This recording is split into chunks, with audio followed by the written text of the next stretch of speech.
What's going on, everybody? It's Sasha, your market expert here in Charlotte. Welcome back to the channel and welcome back for another monthly market report for the month of October. Keep in mind, all these numbers that we're going to go over today are from the month of September. We do it in arrears, so we have an entire month of data compiled together, and then I give you guys my take as well on what I'm seeing in the market day to day working with buyers and sellers. If I could sum up the real estate market right now in one word, it would be delusion. A lot of sellers are a little delusional right now.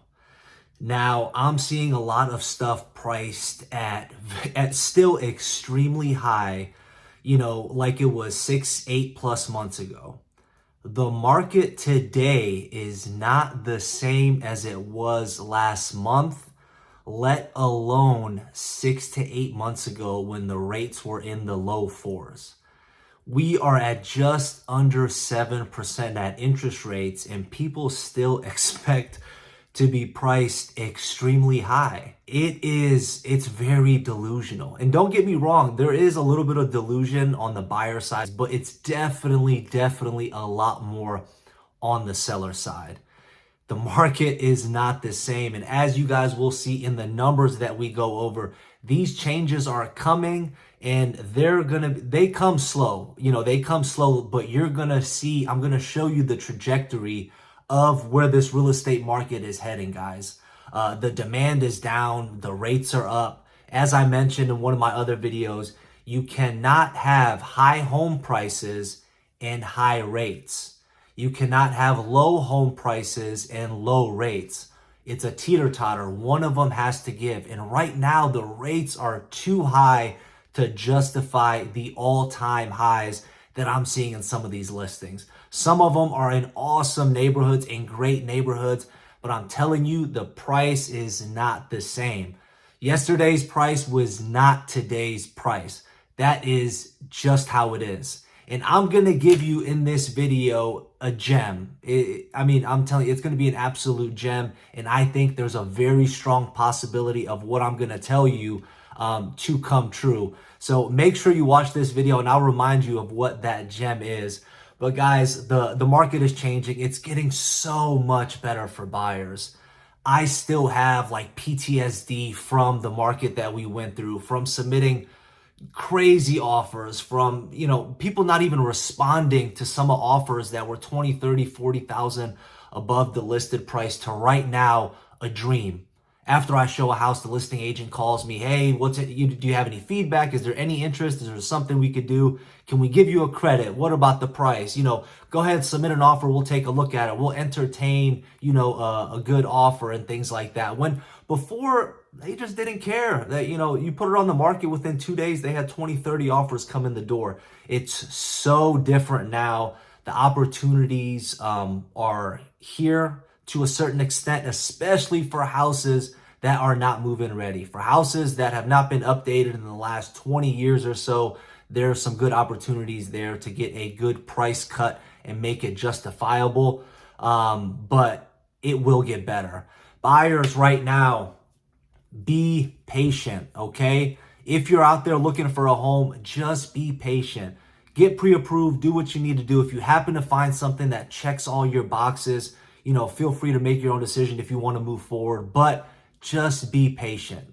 Listen to me. We're gonna have some opportunities coming in 2023 that you're definitely gonna like. With that being said, don't forget to hit the subscribe button, hit the like button, leave me a comment down below, let me know what you think. And as always, if there's anything I can do for you, call, text, email me anytime. Now let's go ahead and get into these stats and let's talk about what's happening in the real estate market with the numbers. So starting off with the new listings in the month of September, we had 4,676 new listings, and that is a 15.8% decrease from this time last year. Now, a lot of people are saying we're supposed to have a ton of new listings coming to the market, but this is all on track. New listings will continue to go down as we head into the winter months, especially November and December during the holidays. And as soon as January starts to roll around, then we'll start to see the new listings start to crank up. And what I'm going to tell you is we're going to start seeing them at all-time highs that we haven't seen in the last 3 to 5 years. So make sure you're subscribed and let's watch this go up. But I will still say there is a good amount of listings out there, because now let's move on to pending sales. Pending sales, we had 3,845 home sales pending in the month of September, and that's a 23.4% decrease from this time last year. So we have a new listing decrease, but we also have a pending sale decrease that outweighs the new listing decrease. So this is telling us that home buyer demand is going down. And keep in mind, these are the stats from September. So right now we're in October, and this is before we even had that big rate hike where now we're just under 7.5% for interest rates. So the buyer demand, I think, is going to go down even more in the month of October. Now, also, I want you to check this out. So pending sales in 2020 were up 20%. In 2021, they were down 1.4% when compared to 2020. Now, in 2022, the pending sales are down 23.4%. So that is a big decrease. And I'm telling you, in the month of October, pending sales are going to go down even more because the high rates have priced out so many buyers out there. Now let's talk about the average sales price for the month of September, which came in just under $450,000. However, that is still a 16.1% increase from this time last year, but it's just over $8,000 less than it was in the month of August. Now, I want you to take a look at this.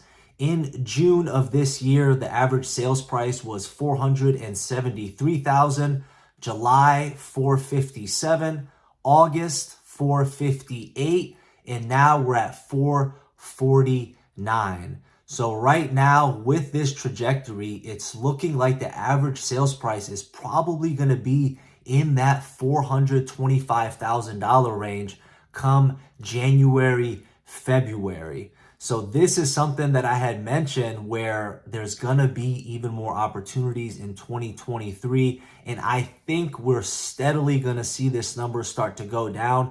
I know me personally, with some of the offers and buyers I've been working with lately, we're getting stuff under asking price.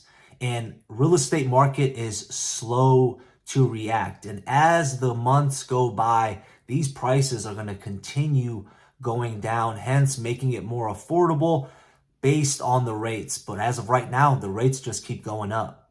Now let's move on to the median sales price. So the median sales price for the month of September came in at $380,000, and that's still a 13.4% increase from this time last year. But I know you guys watched my market report where the median sales price hit its highest point ever at just under $400,000.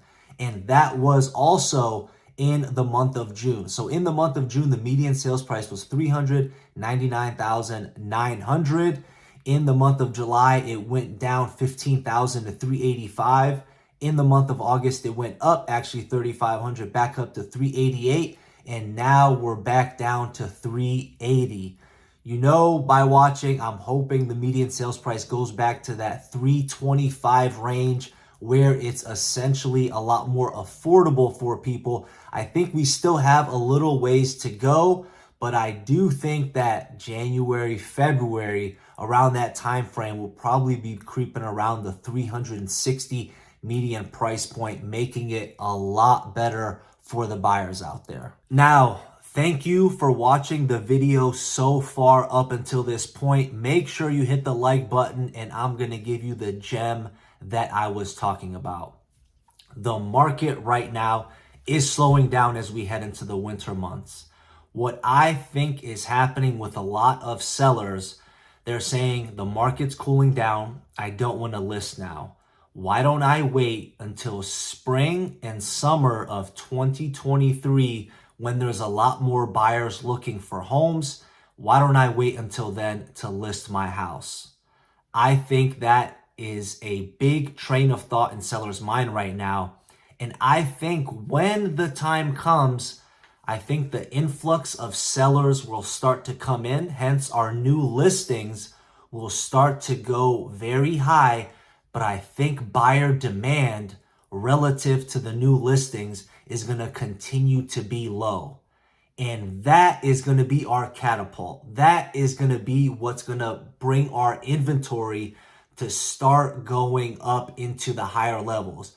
3, 4, 5 months of inventory. Once we get past 6 months of inventory, which it could not happen, but as long as we hit the 4 to 5 months of inventory, we're in a neutral market. We're in a market where it's very good for buyers, and we're also still going to be in a market where it's relatively good for sellers. So if you're on the fence, if you're thinking about things, again, this is just my opinion, but I believe with all my heart that this is what's going to happen.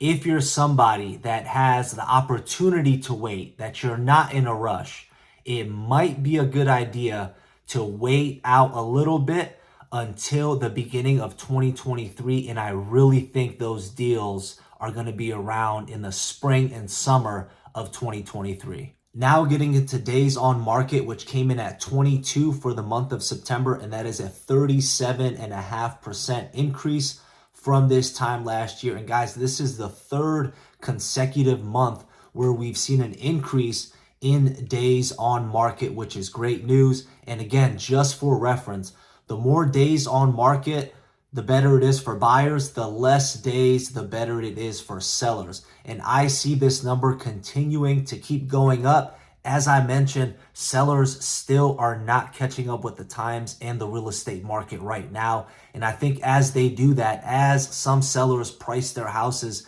still relatively high to what's happening in the market, those houses are going to sit on the market a lot longer. Hence, days on market will continue to go up until sellers start to get in line with the real estate market now and what the price needs to be in order to actually sell the home in the first couple weeks and not months. Now we're going to talk about another really great stat to look at, which is the percentage of the original list price received. It is a mouthful, but it came in at 97.2. Essentially, what this number is telling you is that you can expect to pay 2.8% below the listed price when a home is listed. Guys, for the past 2 years, this number has been 100+%, meaning people have paid always over the listed price. Now we're in the second consecutive month that we are under. The month previous was 98.5. Now we're at 97.2. And get this, this number hasn't been this low before pre-pandemic levels. So before 2020, we were at this number. In 2020, we were actually at 98.6. So a 1.2% decrease from the year of 2020. So this is telling us that it's a lot more negotiable now to actually get homes under the listed price and not a crazy amount over like a lot of people have been doing. Again, great news for buyers. Again, telling us the market is shifting. Last but not least, the stat I hated the most, but I'm gonna love in these coming months and year or two for my buyers. Months of inventory, which came in at 1.6. That's a 45.5% increase from this time last year. Again, our new listings are going to continue to go down as we head into the winter months, but that little gem I gave you, hold on to that. Spring and summer of 2023, I see us being over 3 months of inventory, if not 4 or 5. Hit the subscribe button, hit the like button. I'll catch you on the next one. Take care. Bye.